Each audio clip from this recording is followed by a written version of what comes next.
Bismillahirrahmanirrahim. Assalamualaikum warahmatullahi wabarakatuh. Innal hamdalillah nahmaduhu wa nasta'inuhu wa nastaghfiruhu wa natubu ilaih wa na'udzu billahi min shururi anfusina wa min sayyiati a'malina. May yahdihillahu fala mudhillalah wa may yudlil fala hadiyalah. Wa asyhadu an la ilaha illallah wahdahu la syarikalah wa asyhadu anna Muhammadan abduhu wa rasuluhu la nabiyya ba'dah. Ya ayyuhalladzina amanu taqullaha haqqa tuqatih wa la tamutunna illa wa antum muslimun. Fa inna asdaqal hadithi kitabullah wa khairal huda huda Muhammadin sallallahu alaihi wasallam.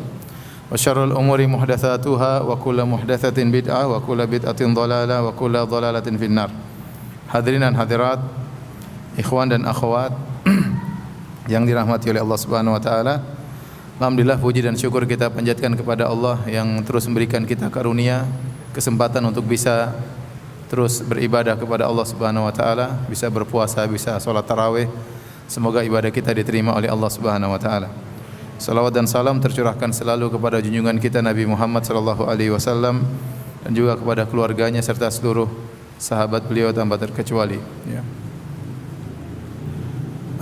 Kita pada kesempatan kali ini akan bahas, ya,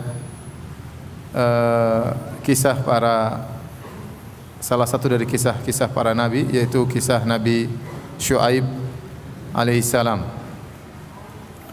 yang kita disuruh untuk mengikuti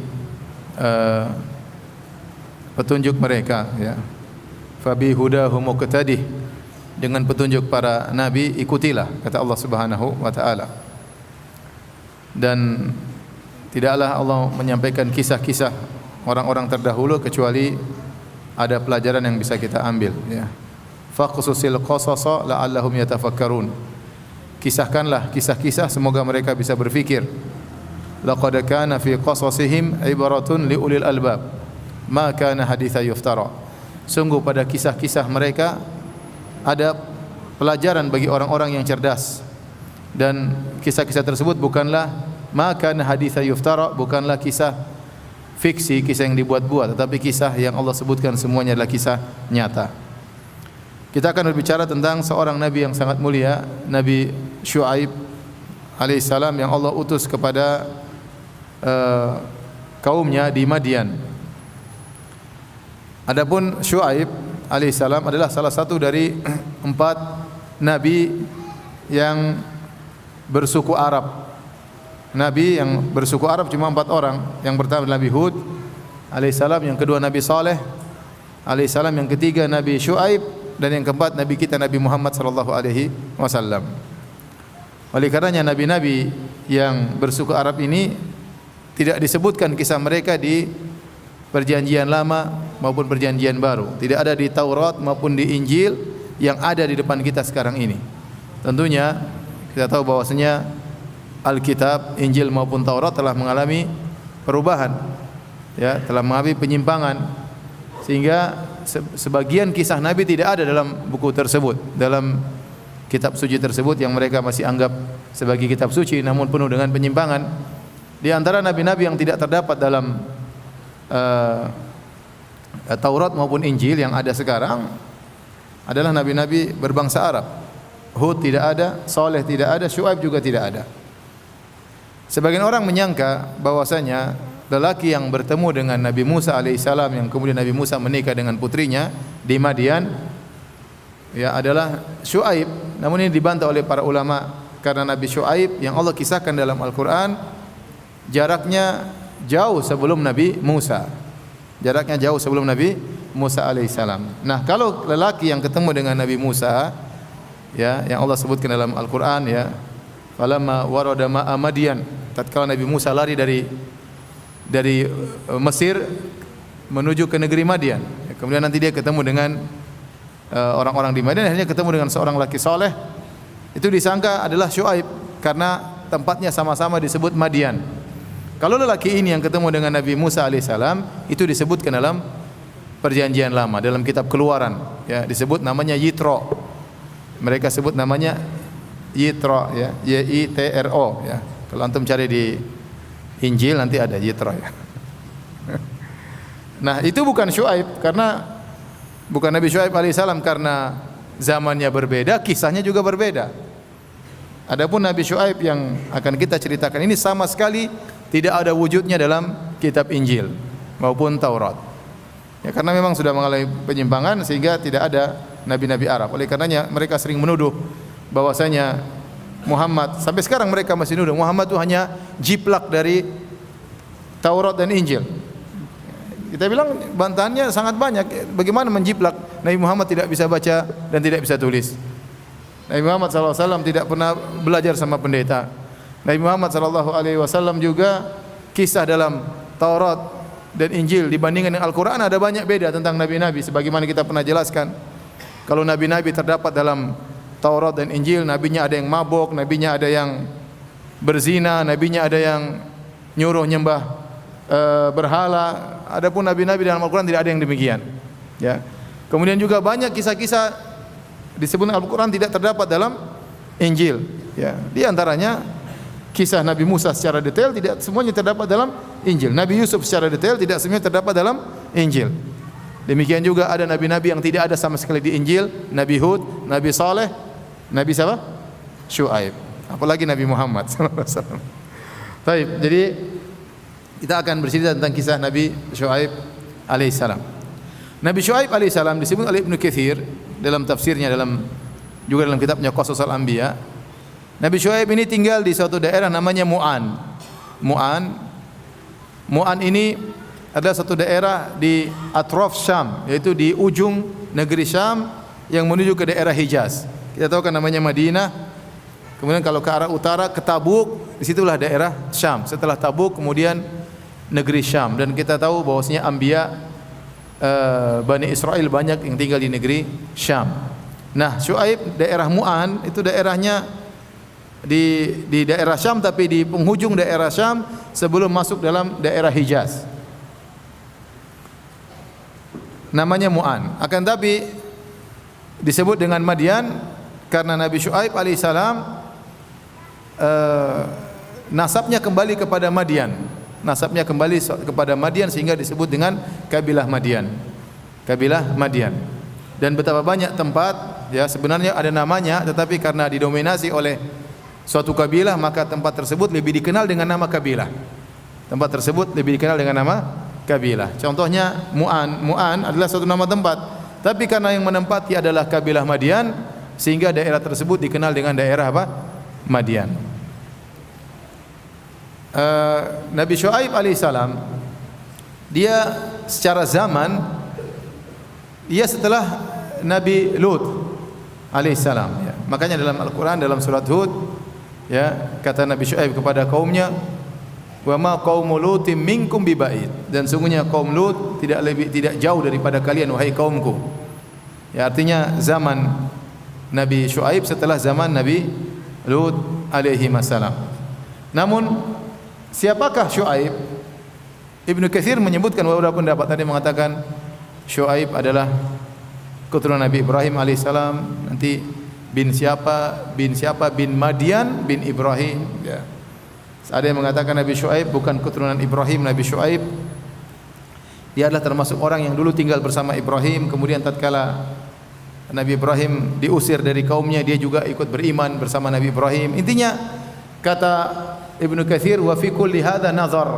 Semua pendapat ini perlu ditinjau kembali. Tidak ada yang jelas ya. Tapi yang jelas Nabi Syuaib seorang nabi yang mulia. Apakah dia keturunan Nabi Ibrahim atau keturunan yang lain? Ya, tidak jadi masalah. Yang penting dia seorang nabi yang mulia ya. Tetapi secara tartib zamani, secara urutan zaman dia setelah Nabi Lut. Oleh karenanya kalau kita baca kisah Nabi Syuaib baik dalam surat misalnya surat Al-A'raf dalam surat Hud ya selalu disebutkan setelah kisah Nabi Lut.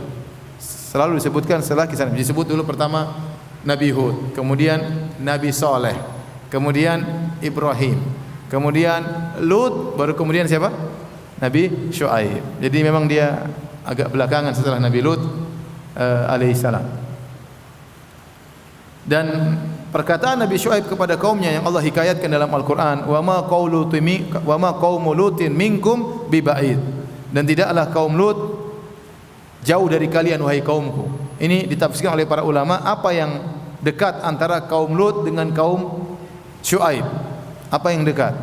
Ada yang mengatakan yang dekat maksudnya zamannya, yaitu zaman Nabi Syuaib tidak jauh setelah zaman Nabi Lut. Setelah kaum Nabi Lut dibinasakan oleh Allah Subhanahu wa taala, tidak lama kemudian baru muncul dakwah Nabi Syuaib kepada kaumnya. Sehingga Nabi Syuaib mengingatkan, wahai kaumku, kenapa kalian tidak beriman? Bukankah kalian tahu tentang kisah kaum Nabi Lut yang dibinasakan oleh Allah? Ya, ini pendapat. Ada yang mengatakan maksudnya wa ma qaumul lutin minkum biba'id, kaum Lut tidak jauh dari kalian wahai kaumku, maksudnya dari posisi tempat. Karena kaum Nabi Lut juga di negeri Syam, di suatu daerah namanya Sodom, ya. Makanya orang yang melakukan perbuatan kaum Nabi Lut disebut dengan sodomi, ya. Sementara kaum Syuaib juga di negeri Syam, sehingga tidak jauh. Pendapat yang ketiga, wa ma qaumul lutin minkum biba'id, bahwasanya kaum Lut tidak jauh dari kalian wahai kaumku, kaum Madian. Artinya dari perilaku kalian hati-hati, kalian seakan-akan Nabi Syuaib mengatakan hati-hatilah kalian wahai kaumku, perilaku kalian tidak jauh dengan perilaku kaum Nabi Lut. Dari sisi apa? Dari sisi bukan dari homoseksualnya, tetapi kaum Nabi Lut selain mereka homoseksual, mereka suka mengganggu orang di jalan, mereka suka merampas harta orang di jalan, dan itu juga dilakukan oleh kaum Nabi Syuaib alaihissalam. Mereka qutta'ut thariq, maksudnya perompak atau perampok. Ada orang lewat ditahan, diambil hartanya, dipajakin. Disebutkan oleh para ahli tafsir, kaum Nabi Lut ini, ya, kaum Nabi Syuaib tidak sebagaimana kaum Nabi Lut ngambil, kalau mereka hanya ngambil pajak. Jadi dia ngambil 1/10 dari orang yang lewat. Bahkan ada yang mengatakan yang pertama kali ngambilin pajak 1/10, ya inilah siapa? Kaum Nabi Syuaib, ya. Allah alam bisawab, tapi intinya perilakunya mirip-mirip. Dan Ibnu Katsir rahimahullah mengatakan bisa jadi ditafsirkan dengan tiga-tiganya. Antara kaum Nabi Lut dengan kaum Nabi Syuaib mirip dari tiga hal. Pertama, daerahnya tidak begitu jauh. Yang kedua, zamannya tidak begitu jauh. Yang ketiga, perilaku juga tidak terlalu jauh berbeda. Maka Nabi Syuaib mengingatkan, hati-hati kalian, bisa jadi kalian terkena azab sebagaimana azab yang pernah menimpa kaum Nabi Lut alaihissalam. Taib. Kaum Nabi Syuaib ini, ya, secara umum mereka punya 3 kejahatan. Yang pertama, syirik kepada Allah Subhanahu wa taala. Ini yang paling utama, syirik kepada Allah Subhanahu wa taala. Yang kedua, mereka melakukan pengurangan timbangan.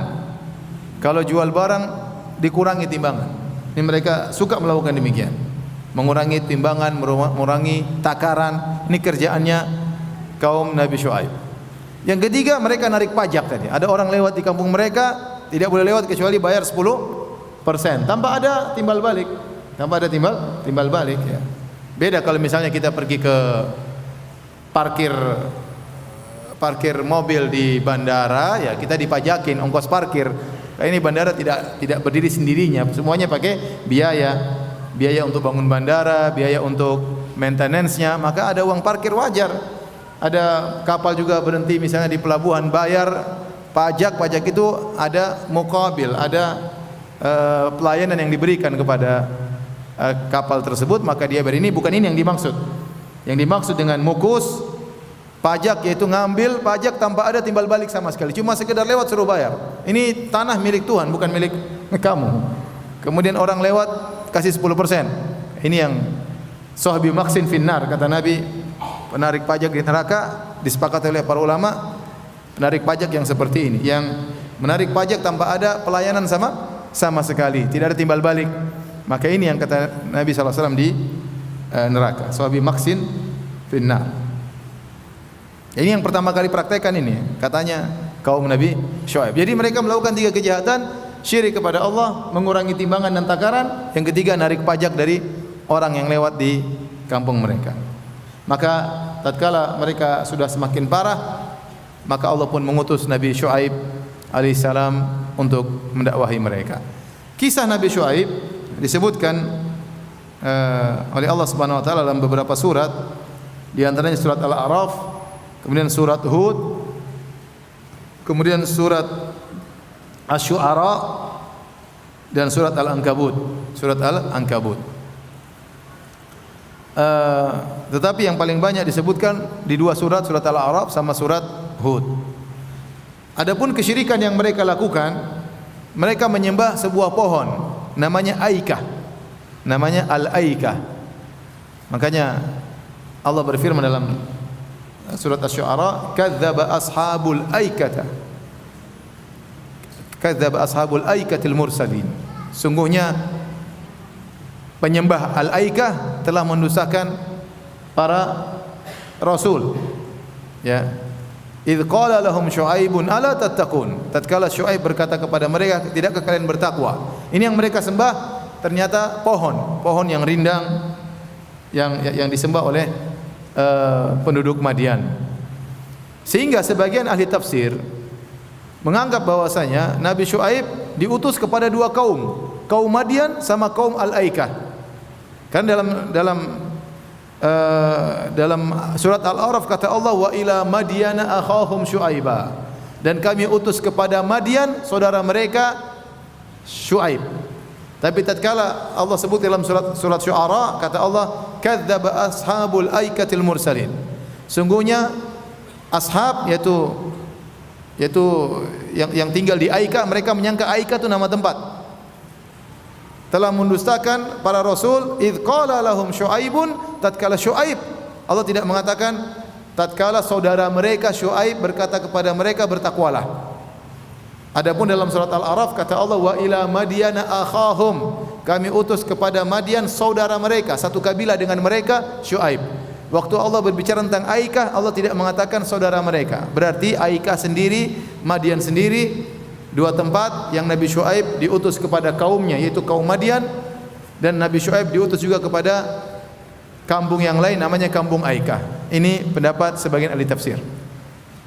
Namun yang benar dirajihkan oleh Ibnu Katsir rahimahullahu taala, ashabul Aikah mereka itulah ashabu Madian.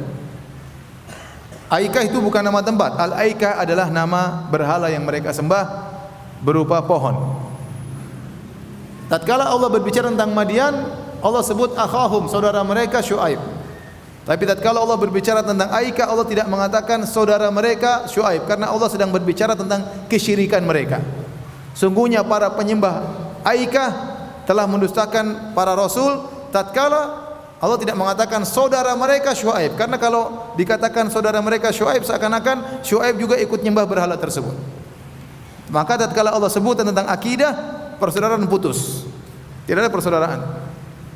Syu'aib meskipun sama mereka satu suku bangsa, tapi kalau sudah berbicara tentang akidah, maka Syu'aib tidak ada saudaranya dengan kampungnya. Tapi tatkala Allah berbicara tentang kampung Madian, Syu'aib adalah saudara mereka. Paham sampai di sini? Jadi ashabul Aikah, ashabul Madian sama saja. Terkadang Allah berbicara tentang suku mereka Madian, terkadang Allah berbicara tentang peribadatan mereka menyembah Aikah. Maka kita pun demikian, kita ini orang Indonesia, kita sebangsa, satu saudara dari sisi orang Indonesia. Tapi kalau sudah bicara agama, maka kita bukan. Tidak ada ukhuwah fid din, tidak ada persaudaraan dalam agama. Ya, kita beda, Nasara lain, Hindu lain, tidak boleh kita bilang kita sama-sama saudara seagama, enggak boleh. Kita hanya bilang saudara dalam satu bangsa. Tapi dalam agama tidak ada persaudaraan. Persaudaraan semua terputus. Sebagaimana persaudaraan Syu'aib terputus dari mereka tatkala sudah bicara tentang akidah. Ya. Baik. Kita lanjutkan. Silakan buka surat Al-A'raf ayat 85. Ya. Kata Allah Subhanahu wa taala, wa ila Madyana akhahum Syu'aiba, dan kepada penduduk Madian kami utus saudara mereka Syu'aib. Syu'aib ini disebutkan oleh sebagian salaf diberi gelar dengan khatibul anbiya, yaitu tukang ahli khutbahnya para nabi. Artinya dia kalau bicara sangat fasih, dia pandai berbicara. Kalau dia berbicara sangat fasih, makanya diberi gelar dengan khatibul anbiya. Kalau kita bahasa Indonesianya tukang khutbahnya para nabi. Ya. Jadi dia pandai dalam berbicara. Kata Allah, wa ila Madyan akhahum Syuaiba, kami utus kepada Madian saudara mereka Syuaib. Qala ya qaumi ibudullaha ma lakum min ilahin ghairuh. Yang pertama Nabi Syuaib dakwahkan adalah tauhid. Wahai kaumku, beribadalah kepada Allah saja, tidak ada sembahan selain Allah bagi kalian. Sembahlah Allah semata. Dan seluruh nabi demikian, ya. Walaqad ba'atna fi kulli ummatin rasulan an ibudullaha wajtanibut taghut. Sungguh kami telah mengutus bagi setiap umat seorang rasul, yang setiap rasul tersebut berkata, ubudullaha, sembahlah Allah, wajtanibut taghut, dan jauhilah sesembahan selain Allah. Jadi konsentrasi dakwah para anbiya adalah tentang tauhid. Setelah Nabi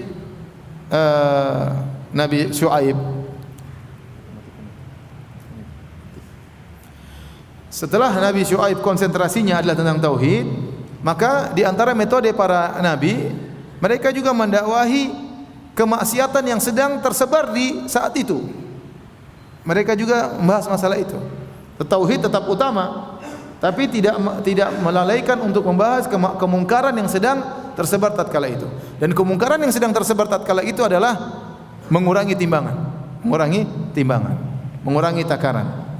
Oleh karenanya kata para ulama, mengurangi timbangan, mengurangi takaran dosa besar. Dosa besar. Dia dosa besar, diancam dengan neraka.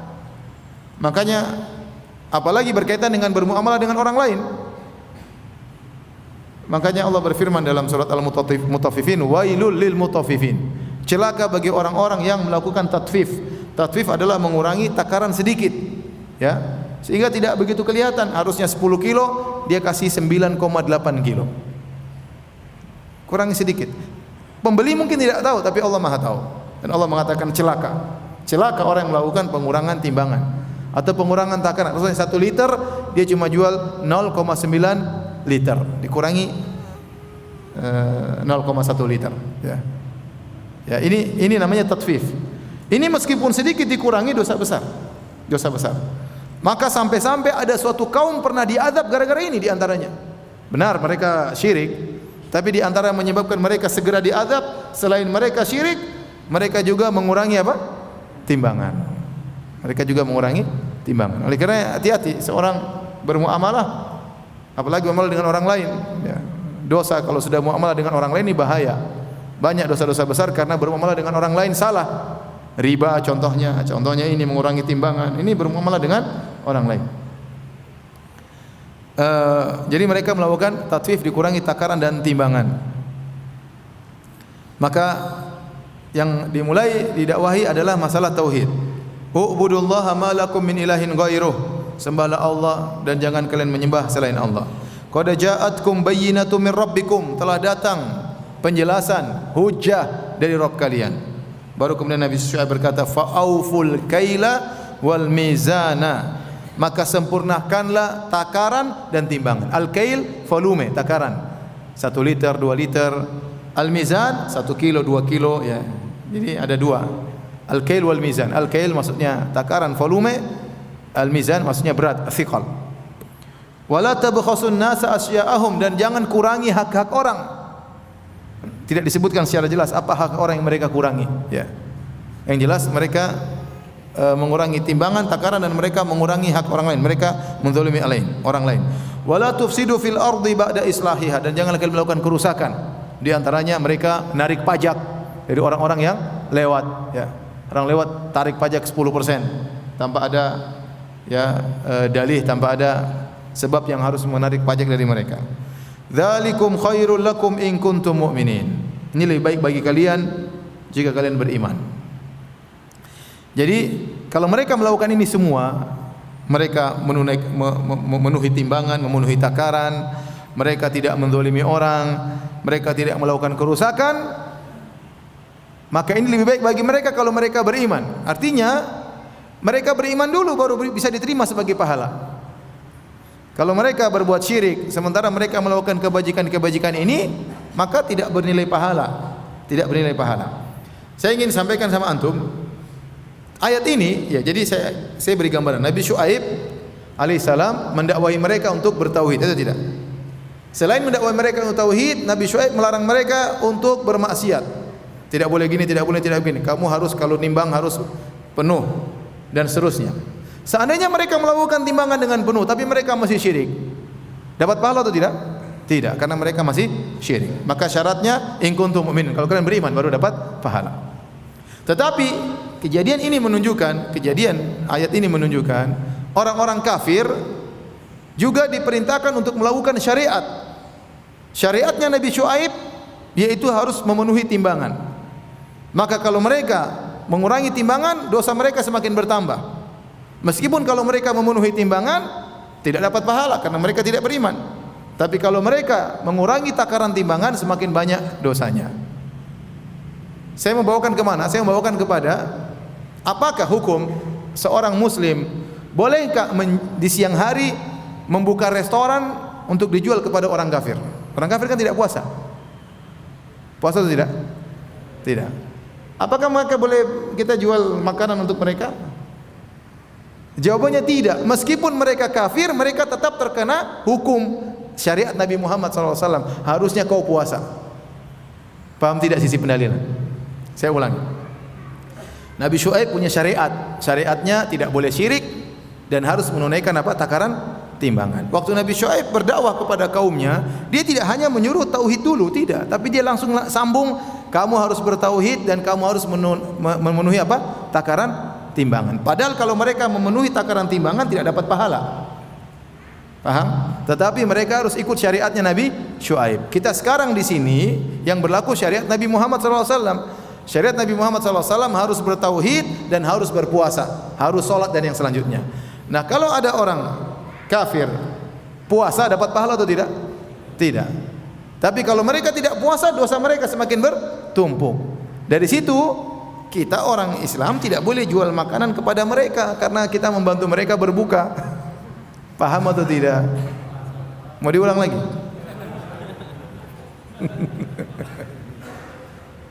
Ini dalil bahwasanya orang Islam tidak boleh jual apa? Makanan kepada orang kafir di siang hari bolong.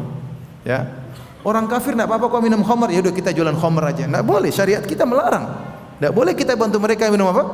Khamar. Ya. Tidak boleh. Meskipun dalam syariat mereka diperbolehkan karena mereka harus mengikuti syariat Nabi Muhammad SAW. Begitu Nabi SAW diutus, seluruh syariat Nabi mansukh, tidak berlaku lagi. Yang berlaku hanya Nabi Muhammad SAW. Makanya Rasulullah SAW mengatakan, la yasma'u bi ahadun min hadhil ummah yahudiyyun wala nasraniyun thumma yamutu wa lam yu'min billadhi ursiltu bihi illa kana min ahlin nar. Dalam Sahih Muslim kata Nabi SAW, tidak seorang pun dari umat ini, Yahudi maupun Nasrani, apalagi agama yang lain, mendengar tentang aku kemudian meninggal tidak beriman dengan apa yang aku bawa kecuali penghuni neraka jahanam, kata Nabi SAW. Jadi kalau istilah usul fikihnya al-kuffar mukhatabuna bi furu'i syariah. Ini yang tahu bahasa Arab aja yang ngerti. Yang enggak tahu ya sudahlah. Maksudnya orang-orang kafir itu bukan cuma disuruh untuk bertauhid saja, mereka juga diwajibkan untuk menjalankan syariat apa? Islam. Hanya saja tatkala mereka belum bertauhid, kalau mereka kerjakan tidak dapat pahala, tapi kalau mereka tinggalkan dosanya dapat juga. Faham? Paham ya? Ya sudah. Saya ragu, antum gini-gininya kurang mantap. Apa karena puasa, apa karena enggak paham ya? Kita lanjutkan. Kata Nabi Syuaib terus menasihati mereka, wala taqudu bi kulli siratin tu'iduna wa tasudduna an sabilillah man amana bihi wa tabghuna iwaja.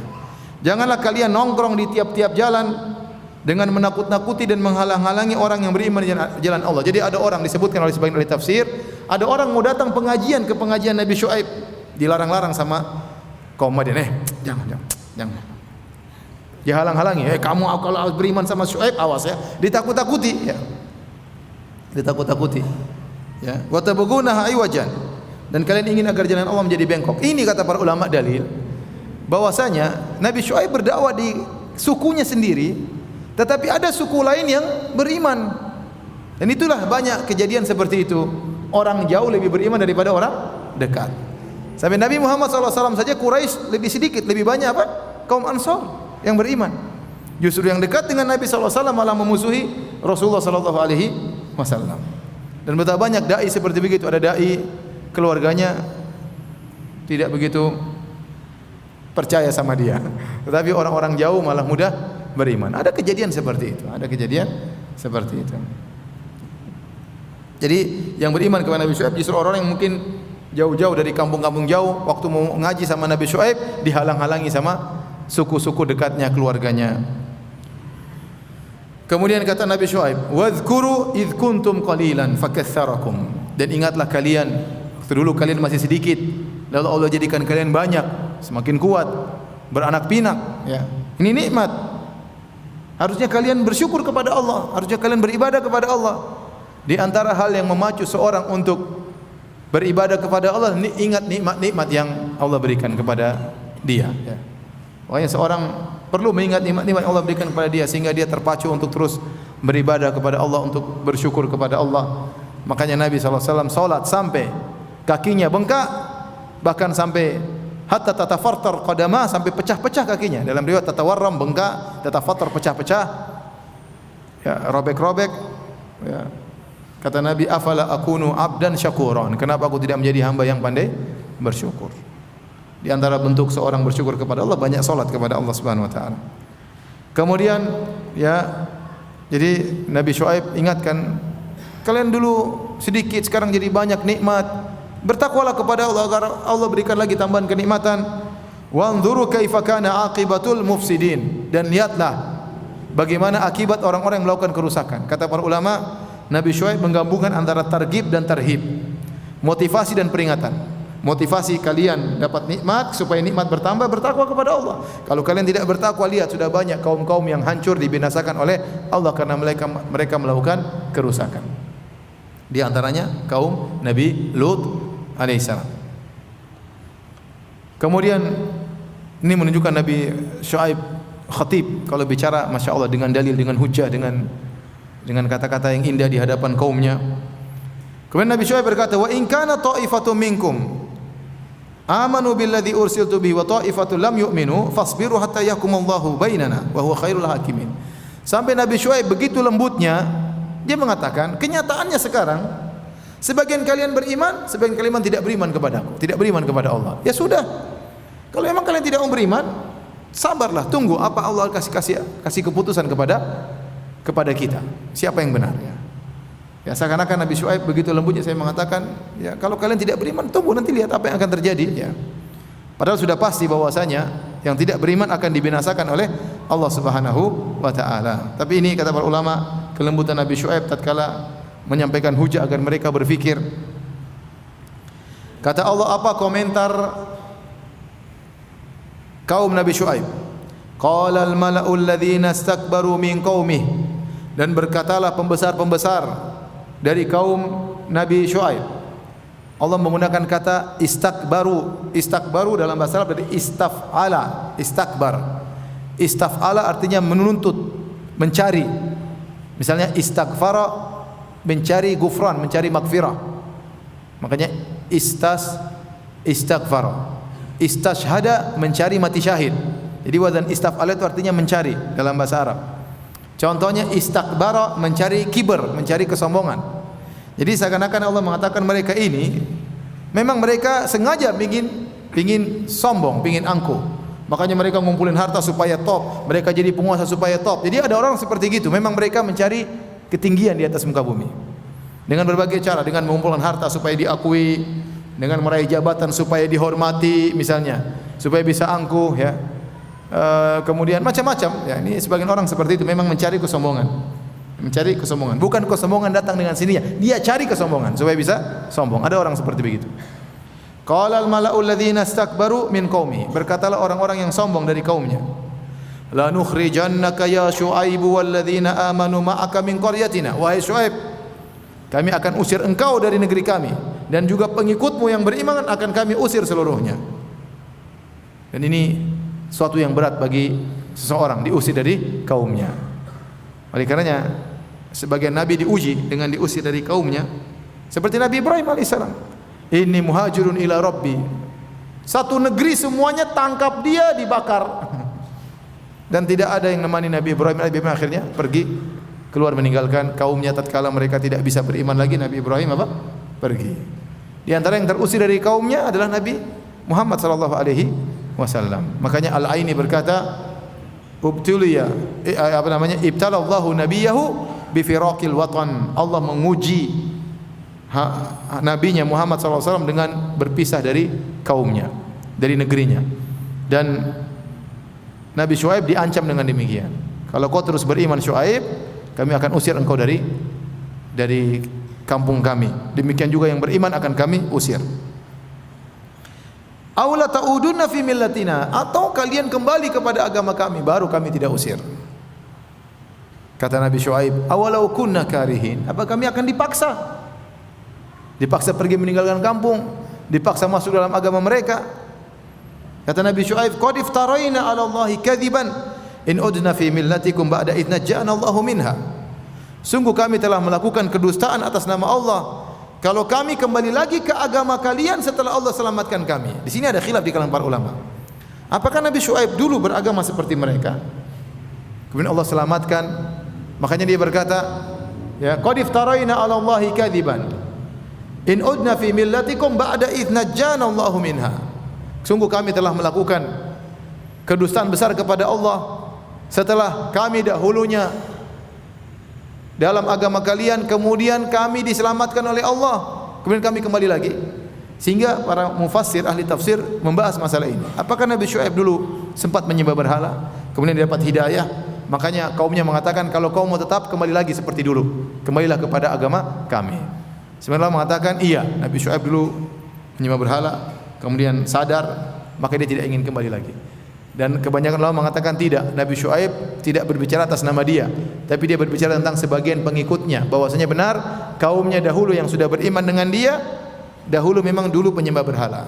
Makanya dia mengatakan pakai domir nahnu, kami, ya, qad iftaraina 'ala Allahi kadziban in udna. Sungguh kami telah berdosa nama Allah jika kami kembali lagi kepada kesyirikan setelah Allah selamatkan kami. Maksudnya Nabi Syuaib berbicara atas nama pengikutnya yang dahulunya musyrik seperti mereka. Adapun Nabi Syuaib tidak pernah berbuat syirik sama sekali, dan demikian para anbiya, mereka tidak pernah berbuat syirik sama sekali. Seperti Nabi Ibrahim, kata Allah, walam yakum minal musyrikin, tidak pernah syirik sama sekali Nabi Ibrahim. Nabi Muhammad SAW di zaman jahiliyah juga tidak pernah berbuat syirik sama sekali. Nabi Musa sebelum menjadi nabi tidak pernah berbuat syirik sama sekali. Demikianlah para anbiya, mereka tidak pernah berbuat syirik sama sekali. Oleh karenanya yang wallahu alam bisawab, yang lebih benar, Nabi Syuaib sedang berbicara atas nama kaumnya yang beriman. Dahulu mereka pernah sebagaimana mereka yang berbuat syirik, kemudian Allah selamatkan mereka. Wa ma yakunu lana an na'uda fiha illa ayyasha Allahu rabbuna. Ya. Dan tidak pantas bagi kami untuk kembali lagi kepada agama tersebut kecuali kalau Allah berkehendak. Wasi'a rabbuna kulla syai'in ilma. Sungguhnya ilmu Rabb kami meliputi segala sesuatu. 'Alallahi tawakkalna, kami bertawakal. Diancam, kata Nabi Syuaib, kami bertawakal. Kami bertawakal. Rabbana iftah bainana wa baina qaumina bil haqq wa anta khairul fatihin. Ya Tuhan kami, berilah keputusan antara kami dan kaum kami dengan yang adil, dan Engkaulah sebaik-baik pemberi keputusan. Jadi Nabi Syuaib waktu diancam demikian, dia hanya sekedar, ya sudah, mau apa lagi? Kami bertawakal kepada Allah, dia berdoa kepada Allah, ya Allah sudah, mau apa lagi? Mereka tidak menerima dakwahku. Berilah keputusan kepada kami hanya bertawakal kepada Engkau ya Allah. Kemudian para pembesar-pembesar kaum Madian ini selain memprovokasi Nabi Syuaib dan kaumnya, mereka juga memprovokasi yang belum beriman. Kata mereka, wa qala al-mala'u alladziina kafaru min qaumi la in ittaba'tum Syuaiban innakum la khasirun. Kalian yang belum beriman, hati-hati, jangan beriman sama Syuaib. Kalau kalian ikut Syuaib, kalian benar-benar merugi, rugi nanti. Harta rugi, dunia rugi. Jangan ikut Syuaib. Allah berkata, fa akhadathumur rajfatu fa asbahu fi darihim jathimin. Lantas mereka pun ditimpa dengan rajfah. Rajfah itu zilzal, gempa yang dahsyat. Kemudian mereka pun tersungkur, mati dalam kondisi jathimin, yaitu bersandarkan kepada lutut mereka sambil kepala mereka seperti orang sedang sujud, yaitu kepala mereka tersungkur di atas kaki, sementara dia bersandar di atas apa? Kaki. Kepalanya jatuh dan kakinya jadi dalam kondisi berlutut waktu mereka mati ditimpa dengan gempa tersebut. Kata Allah, alladzina kadzdzabu Syuaiban ka'an lam yaghnau fiha. Sungguh orang-orang yang mendustakan Syuaib seakan-akan tidak pernah ada di atas muka bumi. Artinya mereka langsung binasa begitu cepat. Alladzina kadzdzabu Syuaiban kanu humul khasirin. Kanu humul khasirin. Justru yang mendustakan Nabi Syuaib, mereka itulah orang-orang yang merugi. Padahal tadi mereka mengatakan ente jangan ikut Syuaib, nanti ente rugi. Kata Allah, justru mereka yang merugi yang tidak ikut ajaran Nabi Syuaib. Kata Allah, fatawalla anhum. Maka Nabi Syuaib pun meninggalkan kaum yang sudah binasa. Wa qala, sebenarnya berbicara kepada mereka, ya qaumi laqad ablagtukum risalati rabbi. Wahai kaumku, aku sudah sampaikan kepada kalian risalah, pesan-pesan dari Rabbku. Wa nasahtu lakum, dan aku sudah nasihati kalian. Fa kaifa asa ala qaumin kafirin. Kenapa aku harus bersedih dengan orang-orang kafir? Kata sebagian ulama, kalau seorang ternyata kerabatnya memusuhi Allah, memusuhi ajaran Nabi Muhammad SAW, membangkang, meninggal, enggak usah sedih, enggak usah sedih. Sebagaimana Nabi Syuaib alaihissalam, dia berkata, fa kaifa asa ala qaumin kafir. Ngapain aku sedih sama orang kafir? Aku sudah sampaikan dakwah, sudah sampaikan hujah, ternyata mereka memusuhi Allah, memusuhi nabinya, maka aku tidak perlu bersedih dengan kalian. Demikian kata Nabi Syuaib alaihissalam. Taib, itu dalam surat Al-A'raf. Kita lanjut dalam surat Hud. Lihat surat Hud ayat 84. Tidak jauh beda, kata Allah Subhanahu wa taala, wa ila madyana akhahum syuaiba. Kami mengutus kepada penduduk negeri Madian saudara mereka Syuaib, ya, agar Allah utus dari suku mereka sendiri agar mereka lebih mudah menerima, ya. Karena orang namanya manusia kalau datang dari suku lain kayaknya malas atau sombong atau angkuh, tapi kalau dari suku mereka, mereka kenal betul siapa Syuaib. Ya, harusnya mereka terima, mereka tahu Syuaib ini orang yang baik dari dulu, tidak pernah nakal, tidak pernah ini, harusnya mereka mudah terima. Maka Nabi Syuaib berkata, qala ya qaumi ibudullaha ma lakum min ilahin ghairu. Sama. Ya kaumku, sembah Allah saja, jangan berbuat kesyirikan. Wala tanqusul mikyal, dan jangan kurangi takaran. Wal mizan, dan jangan kurangi timbangan. Inni arakum bi khair, aku lihat kalian dalam kondisi baik, dalam kondisi punya harta. Ngapain begitu-begitu? Sudah kalian sudah kaya, ngapain kalian melakukan kerusakan-kerusakan? Wa inni akhafu alaikum adzab yaumin muhit, dan aku khawatir kalian ditimpa dengan adab yang membinasakan, yang meliputi kalian. Muhit artinya meliputi kalian. Kalian tidak bisa kabur dari azab tersebut. Wa ya qaumi auful mikyal wal mizan. Wahai kaumku, sempurnakanlah takaran dan sempurnakanlah timbangan. Bil qis, dengan keadilan. Wala tabkhasun nasa asya'ahum, dan jangan kalian menzalimi orang-orang, tidak kalian tunaikan hak mereka. Wala ta'thaw fil ardi mufsidin, dan jangan kalian melakukan kerusakan di atas muka bumi, narik pajak dari orang yang lewat, kalian zalimi. Tidak ada yang lewat negeri kalian, kampung kalian, kecuali kalian tarik pajak 10%. Kemudian kata Nabi Saleh, baqiyatullahi khairul lakum in kuntum mu'minin. Ketahuilah, baqiyah, sisa keuntungan dari Allah itu lebih baik daripada yang kalian lakukan dengan kezaliman. Wa ma ana alaikum bihafidz, dan aku tidak bisa menjaga, bukan penjaga atas diri kalian. Maksudnya ini, Nabi Syuaib berkata, kalian jualanlah, berdaganglah, namanya berdagang cari untung. Kalian dengan jujur pun kalian sudah dapat untung, tidak perlu kalian kurangi lagi timbangan, kurangi takaran supaya untung lebih bertambah. Cukuplah untung yang kalian dapatkan dengan kejujuran. Itu baqiyatullah, itu keuntungan yang dari Allah, yang Allah berikan dengan kejujuran. Itu lebih baik daripada keuntungan banyak tetapi tidak diridhai oleh Allah Subhanahu wa taala. Ya.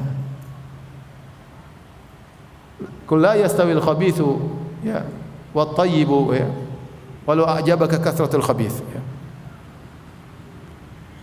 Tidak sama antara yang buruk dengan baik meskipun yang buruk banyak, ya.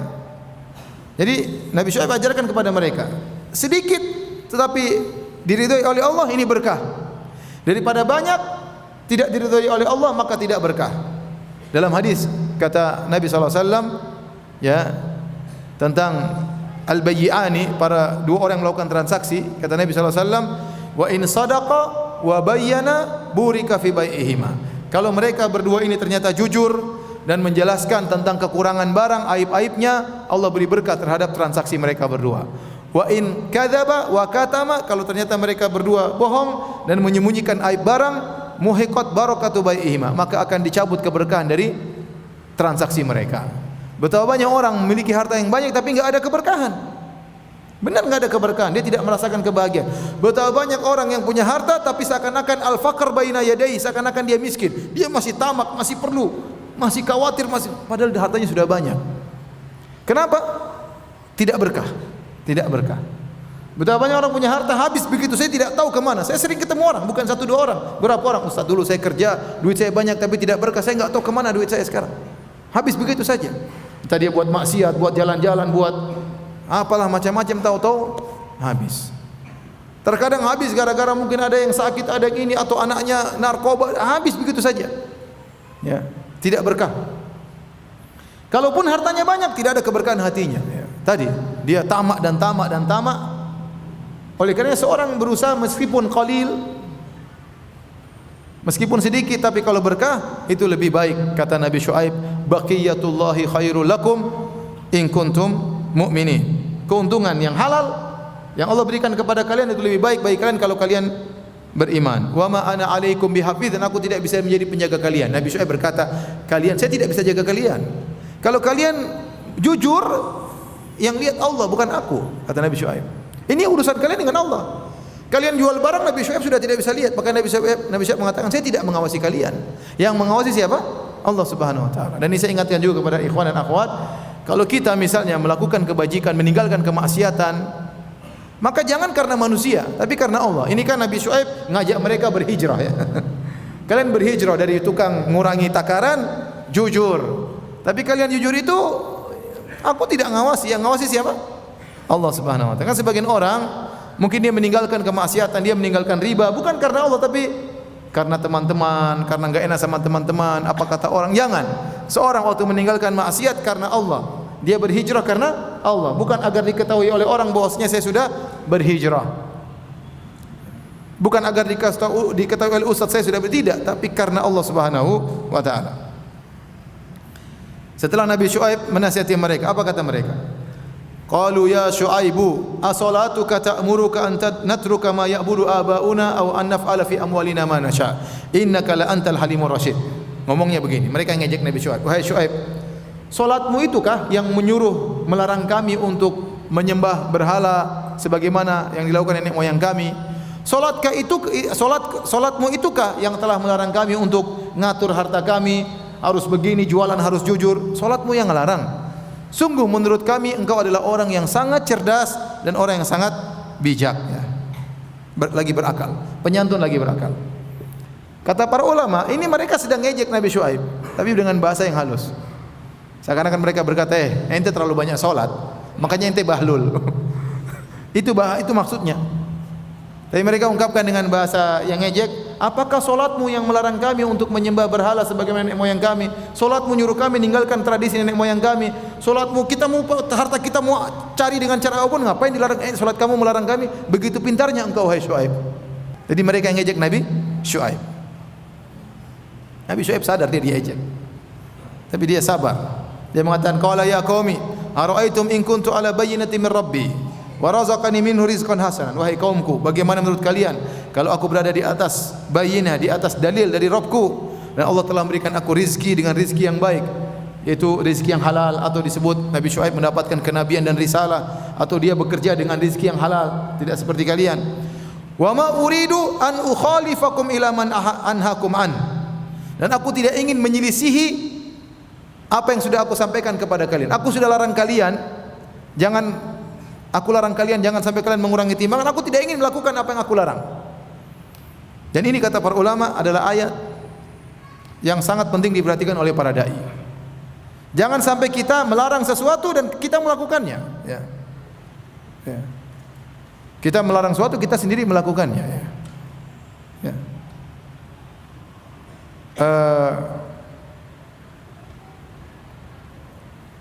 Sama seperti firman Allah Subhanahu wa taala, atamuruna bil birri wa tansawna anfusakum. Atamuruna an-nasa bil birri wa tansawna anfusakum. Ini Allah ceritakan kepada orang Bani Israel. Dai-dai mereka seperti itu. Kata Allah, atamuruna an-nasa bil birri wa tansawna anfusakum wa antum tatluna al-kitab. Afala ta'qilun? Kalian menyuruh orang untuk melakukan kebajikan sementara kalian sendiri tidak melakukannya. Padahal kalian baca Alkitab. Afala ta'qilun? Kalian tidak berfikir? Ya. Demikian juga firman Allah Subhanahu wa taala, "Lima taquluna ma la taf'alun." Kabura maqtan indallahi an taqulu ma la taf'alun.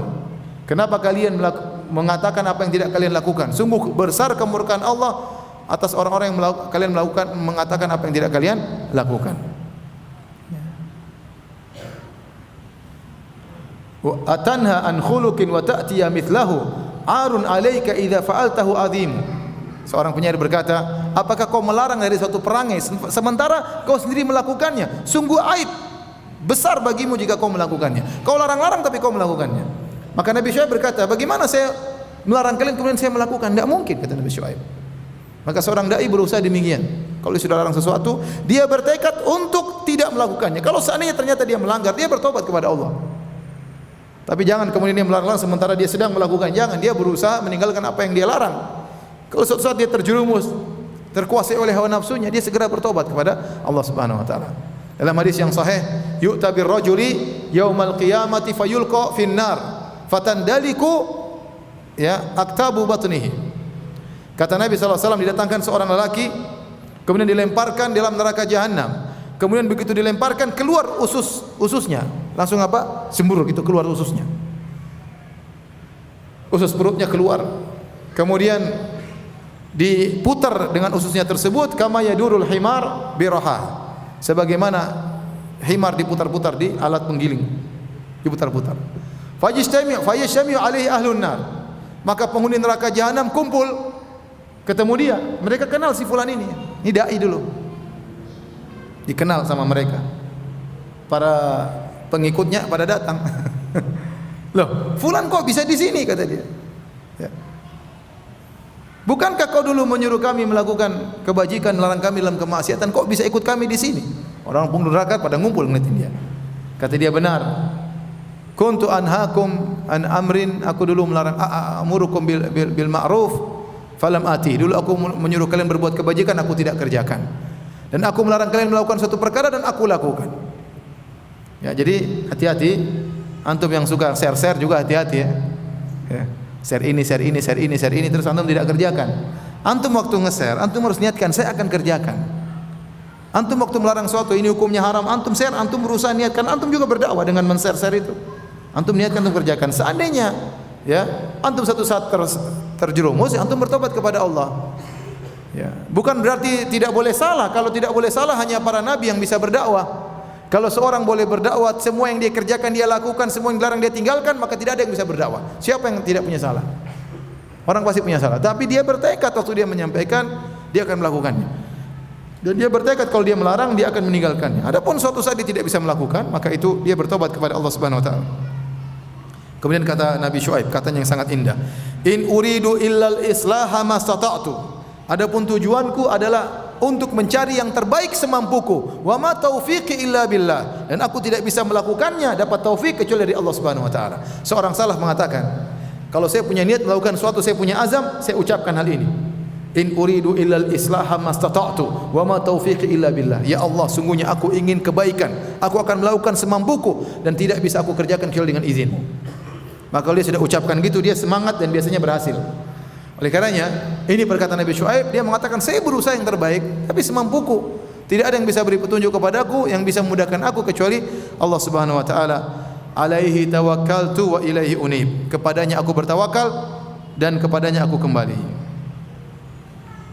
Kemudian Nabi Syuaib berkata, "Wa ya qaumi, la yajrimannakum shiqaqi ay yusibakum mithlu ma asaba qauma Nuhin aw qauma Hudin aw qauma Saleh. Wa ma qaumu Lutin minkum biba'id." Wahai kaumku, jangan sampai ya karena kalian memusuhiku, kalian akhirnya terkena musibah. Kalian kufur akhirnya terkena musibah sebagaimana musibah yang menimpa kaum Nabi Nuh, sebagaimana musibah yang menimpa kaum Nabi Hud, sebagaimana musibah adab yang menimpa kaum Saleh dan sebagaimana adab yang menimpa kaum Lut, dan sungguhnya adab kaum Lut tidak jauh dari kalian. Dan kaum Lut tidak jauh dari kalian. Jadi Nabi Syuaib ingatkan, hati-hati. Kalian mungkin benci sama aku, tapi jangan kufur. Kalau kalian kufur, hati-hati. Dan Nabi Syuaib sayang sama mereka, ini kaumnya. Nabi Syuaib berkata, "Wastaghfiru rabbakum tsumma tubu ilaih." Beristighfarlah kepada Rabb kalian dan bertobatlah kepada Rabb kalian. Apa bedanya istighfar dengan taubat? Istighfar, puncak istighfar adalah taubat. Puncak istighfar adalah taubat. Istighfar adalah mohon diampuni. Bisa jadi seorang beristighfar sementara dia masih melakukan maksiat tersebut. Tapi dia beristighfar, ya Allah ampuni dosa, sementara dia masih melakukan dosa tersebut. Kalau taubat berarti dia sudah tinggalkan dosa tersebut. Oleh karenanya puncak istighfar adalah apa? Taubat. Makanya Allah mengatakan beristighfarlah kemudian bertaubatlah. Kalian bertahap beristighfar, minta ampun, terus tinggalkanlah seluruhnya. Kalau tidak bisa tinggalkan secara langsung, bertahap kemudian sampai meninggalkan secara keseluruhan. Inna Rabbi rahimu wadud. Perhatikan sini kata Nabi Syuaib. Sungguhnya Rabbku rahim, sangat sayang, wadud, sangat cinta kepada kalian kalau kalian bertobat. Ada orang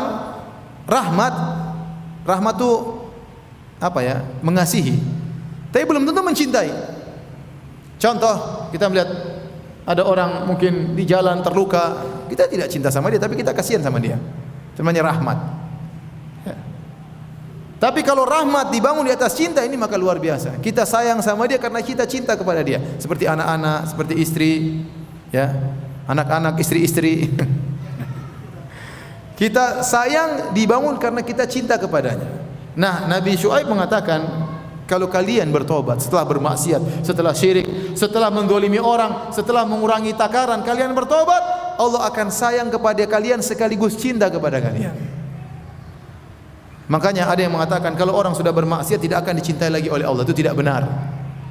Bisa jadi orang bermaksiat kemudian dia kembali, Allah cinta kepada dia. Dan Allah menggabungkan antara Rahimun Wadud, Allah sayang, Allah cintai. Dalam ayat yang lain, wa huwal ghafurul wadud, Allah Maha memaafkan dan Maha mencintai. Jadi orang bermaksiat kalau dia kembali kepada Allah, dia bisa meraih lagi kecintaan Allah kepadanya dengan syarat dia bertobat kepada Allah Subhanahu wa taala. Beda sebagian orang, ya sudah, saya maafkan kau tapi udahlah, saya tidak cinta lagi sama kamu. Ada kan gitu? Ya, betapa banyak kemarin laki-laki, ustaz, saya salah ustaz. Istri saya tidak cinta lagi kepada saya sudah minta maaf, dimaafkan tapi tidak cinta lagi. Ada yang nangis kemarin, ustaz, saya salah ustaz. Salah besar ustaz, nangis-nangis telepon. Tidak tahu salahnya apa, saya juga tidak tanya. Qalu, kata mereka, ya Syuaibu, perhatikan ini kaum Syuaib ini ngeyel memang. Sudah tadi ngejek Nabi Syuaib, ente bahlul, tapi kata-katanya ente pintar sekali, padahal maksudnya ente bahlul banget ya. Qalu ya Syuaibu ma nafqahu katsiran mimma taqul. Wahai Syuaib, kami tidak paham benar apa yang kau ucapkan. Ini ngeyel. Mereka paham betul Nabi Syuaib jelaskan dengan panjang lebar. Nabi Syuaib adalah khatibul anbiya, ahli khutbah, pandai mengucapkan, pandai mengungkapkan dalil begitu banyak. Pakai bahasa mereka, bahasa Arab, pun mereka berkata, kami enggak begitu paham maksudmu. Bukan enggak begitu, enggak mau paham. Wa inna lanaraka fina dha'ifa, dan menurut kami kamu lemah wahai Syuaib. Malah mereka sekarang ngancam lagi. Walaula rahtuka la rajamna, kalau bukan karena kerabatmu kami sudah rajam engkau wahai Syuaib. Wa ma anta alaina bi aziz, kau tidak ada nilainya di depan kami wahai Syuaib. Kau itu kami mau rajam, kami mau usir kau, mau rajam, tapi kau ada keluargamu jadi kami enggak enak sama keluargamu. Kau sungguhnya lemah. Nabi Syuaib bantah mereka. Qala ya qaumi arahti azzu alaikum minallahi wattakhadhtumuhu wara'akum dhihriya. Inna rabbi bima ta'maluna muhit. Wahai kaumku, apakah keluargaku lebih terhormat menurutmu daripada Allah? Sedangkan Allah kau lemparkan ke belakang, kalian tidak pandang. Kalian hanya takut sama keluargaku. Harusnya kalian takut kepada Allah, bukan kepada keluargaku. Kata Nabi Syuaib, wa ya qaumi i'malu ala makanatikum. Wahai kaumku, berbuatlah menurut kesukaan kalian, silakan. Inni amil, saya juga akan berbuat. Ini terakhir, saufa ta'lamuna man ya'tihi adzabun yukhzihi wa man huwa kadhib. Kalian akan tahu siapa yang akan ditimpa dengan azab yang menghinakannya dan siapa yang dusta. Wartaqibu inni ma'akum raqib. Tunggulah itu. Kita sama-sama tunggu azab. Kita akan tahu siapa yang bahlul, siapa yang lemah, siapa yang binasa. Kita tunggu. Nabi Syuaib. Akhirnya Allah turunkan azab. Kata Allah, "Walamma jaa amruna najjayna Syuaiban walladzina amanu ma'ahu." Tatkala datang keputusan kami, azab kami selamatkan Syuaib dan orang-orang beriman bersamanya. Bi rahmatin minna, karena kami kasih sayang kami. Wa akhadhatil ladzina zalamu sayhatu fa asbahu fi diyarihim jathimin. Maka mereka ditimpa dengan suara yang menggelegar. Kemudian mereka pun jadi mayat-mayat yang bergelimpangan tanpa nyawa. Ka'allam yagnau fiha, seakan-akan mereka tidak pernah hidup di atas muka bumi. Ala bu'dal li Madyana kama ba'idat Tsamud, sungguh jauh ya Madian itu ya kebinasaan bagi penduduk Madian sebagaimana Samud telah binasa. Kaum Samud juga dibinasakan dengan suara yang kencang dan mereka juga dibinasakan dengan guntur yang menggelegar yang buat mereka tewas. Jadi para hadirin dan hadirat Allah Subhanahu wa taala, ternyata kaum Syuaib ini, kaum Madian dibinasakan dengan dua azab. Dengan rajfah, fa akhadathum rajfah. Dalam ayat sebelumnya dalam surat Al-A'raf mereka digoncang, dan dalam surat Hud disebutkan dengan suara yang kencang. Dalam surat Syu'ara, fa akhadhahum adzabu yaumidz dzullah. Kata Allah, fakadzabuhu, mereka mendustakan Syuaib, maka mereka ditimpa dengan azabu yaumidz dzullah, dengan azab awan. Dzullah itu awan yang besar. Jadi mereka ditimpa dengan tiga azab kesimpulannya. Yang pertama dengan goncangan, yang kedua dengan suara yang kencang, yang ketiga dengan awan. Ibnu Katsir menjamakkan tiga azab ini yang Allah datangkan kepada mereka. Mereka menggoncangkan kenapa dalam surat Al-A'raf? Karena mereka melakukan irjaf, rajfah, irjaf. Irjaf itu mereka memprovokasi orang. Ngapain ente ke Syuaib? Kalau orang ke Syuaib dihadang-hadangi. Ente awas kalau ikut Syuaib nanti ente miskin, ditakut-takuti. Maka mereka digoncangkan sebagaimana mereka menggoncangkan iman orang-orang. Kemudian waktu mereka ditimpa dengan suara yang menggelegar karena mereka banyak omong. Kata mereka, ya Syuaib, kami enggak ngerti ente ngomong apa. Mereka angkat suara mereka sambil membentak-bentak Syuaib. Maka Allah turunkan suara membentak mereka, mematikan mereka. Adapun mereka ditimpa dengan awan yang datang kemudian melemparkan petir-petirnya, maka karena mereka dalam surat Asy-Syu'ara mereka berkata, fa askit alaina kisafan. Wahai Syuaib, kalau kau memang seorang nabi, turunkan ya langit timpakan kepada kami. Kalau kau memang seorang nabi, in kunta minas shadiqin, kalau kau benar-benar seorang nabi, ya. Maka Allah kabulkan doa mereka, ya. Disebut oleh Ibnu Katsir, jadi waktu Allah menurunkan azab kepada mereka, mereka dibuat kepanasan, panas tetapi tidak ada angin sama sekali.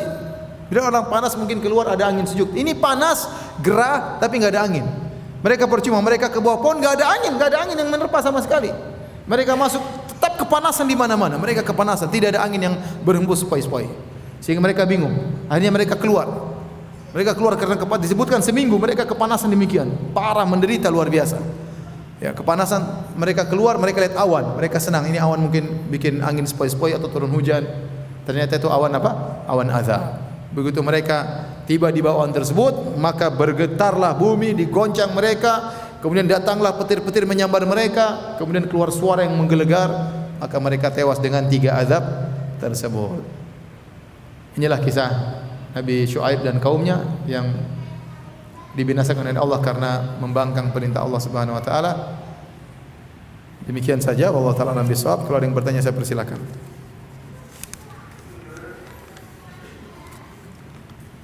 Ustaz, apa hikmah kisah Nabi di Al-Quran tidak dijelaskan dalam satu surat kecuali Nabi Yusuf alaihissalam? Al-Quran itu diantara sifatnya adalah diulang-ulang. Ya. Jadi sehingga Allah ingin agar kisah ini, orang baca surat ini teringat lagi kisah ini karena banyak pelajaran. Ya. Dan tidaklah setiap diulang pasti ada pelajaran yang berbeda. Tadi kita sebutkan saja contoh kisah Nabi siapa? Nabi Syuaib, yang satu dalam ayat yang lain, dalam ayat ini juga lain. Meskipun kisahnya sama, tapi ada saja tambahan-tambahan faedah yang tidak disebutkan dalam surat yang lain. Ini orang agar baca semuanya, ya, agar baca semuanya, agar mereka bisa memahami Al-Quran dengan baik. Allah ingin kita baca Al-Quran berulang-ulang, dan peringatan memang perlu berulang-ulang. Peringatan perlu berulang-ulang. Sehingga tatkala kita baca surat ini kita diingatkan dengan kisah umat-umat terdahulu. Kita baca surat yang kemudian lagi ada diingatkan lagi. Kita baca surat diingatkan lagi. Adapun Nabi Yusuf, Allah mengatakan ahsanal qasas, kisah yang terindah, maka Allah kumpulkan dalam satu surat. Langsung dikumpulkan semua di situ.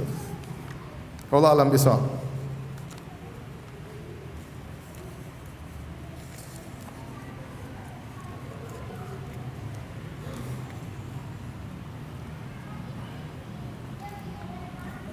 Afwan Ustaz, izin bertanya terkait akidah jika Allah berada di atas arsy, lalu bagaimana dengan Nabi Musa yang berbicara dengan Allah di Bukit Tursina? Justru ini menunjukkan Nabi Musa mencari tempat yang tinggi untuk berbicara dengan apa? Allah Subhanahu wa taala. Ya, Nabi Musa tidak bertemu dengan zat Allah, tetapi Nabi Musa tidak sedang melihat zat Allah, ya. Makanya waktu Nabi Musa mengatakan arini anzur ilaik, ya Allah aku ingin melihat engkau. Allah mengatakan, lihatlah, walakin dzur ilal jabal. Allah suruh ke arah yang tinggi, ya atau tidak? Suruh ngelihat ke gunung. Ya. Fa in istaqarra makanahu fa sawfa tarani. Kalau gunung masih kokoh, kau akan melihat aku. Falamma tajalla rabbuhu, tatkala Allah bertajalli, tajalli dalam bahasa Arabnya zuhur, ya, mulai muncul, maka hancurlah gunung tersebut, Nabi Musa tewas, ya. Tapi intinya terlalu banyak dalil menunjukkan Allah di atas. Sebagian orang hanya kasih syubhat dengan satu ayat. Justru kita bilang dalam ayat tersebut ada bantahan. Kenapa justru dia pergi ke bukit untuk bertemu dengan Allah? Berarti menuju ke arah yang apa? Tinggi, dan tempat tertinggi waktu itu di situ. Paham? Beda dengan Nabi Muhammad SAW langsung ketemu dengan Allah, dibawa ke langit ketujuh. Ya, ya, paham? Jadi itulah lokasi terdekat yang mungkin untuk bisa bertemu dengan Allah, yang paling lebih dekat dengan Allah, ke arah yang lebih apa? Lebih tinggi. Ustadz, apakah pemungutan pajak di zaman Nabi Syuaib seperti di negeri kita? Ente aja nilai sendiri, saya nggak tahu. Setahu saya ada bedanya. Kalau yang jelas yang maksud saya Nabi Syuaib ini ya, sekedar kaumnya ngambil tanpa ada timbal balik, ya. Seharusnya pajak kalau diambil ada timbal baliknya. Kalau tidak ada timbal baliknya, itulah kezaliman. Itulah apa? Kezaliman. Karena hukum asal kita ngambil uang orang, hukum asalnya haram. Tidak boleh kita ambil kecuali ada timbal balik. Adapun ambil tanpa timbal balik, itulah kezaliman.